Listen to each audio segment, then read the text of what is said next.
Chamengo. Franck Wallet, promoteur de la revalorisation du pain, Bordeaux, France. En France, le pain trop dur ou rassis, dont la fameuse baguette, se jette tous les jours par quantité industrielle. Franck réalise l'ampleur de ce gaspillage involontaire, alors bénévole pour les Restos du Cœur. Soucieux d'y remédier, il rapporte une partie de ce pain chez lui et multiplie les recettes. C'est justement en mettant du pain dans mon blender que je me suis rendu compte que j'obtenais une farine. Et avec cette farine, je me suis dit qu'il y avait sûrement un potentiel important.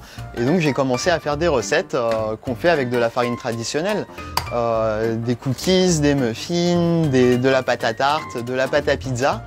Et je me suis rendu compte que ça marchait très bien.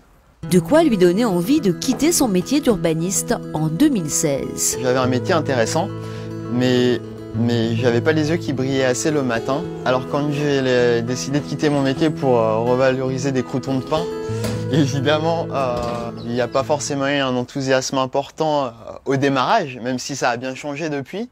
Franck fait appel à des industriels pour concevoir une broyeuse professionnelle baptisée Crumbler qu'il propose aux boulangers après des mois de travail acharné. Bonjour, il y a des boulangers qui tout de suite sont partants, qui ne supportent pas de jeter leur pain et qui sont heureux de pouvoir trouver des solutions innovantes et qualitatives pour le revaloriser. Donc finalement ça a été relativement rapide de trouver des boulangers qui étaient prêts à jouer le jeu.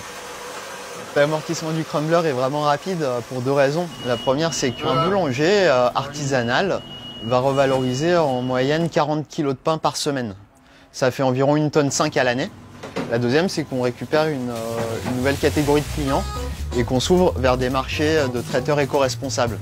En effet, grâce au bouche à oreille d'un tout premier buffet, les commandes ne cessent d'affluer. D'avoir les retours des gens qui sont hyper contents, qui trouvent que l'idée est géniale et qui en veulent encore, finalement.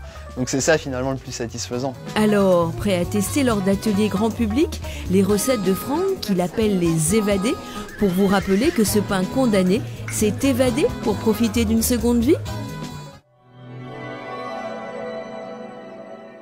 Chamengo.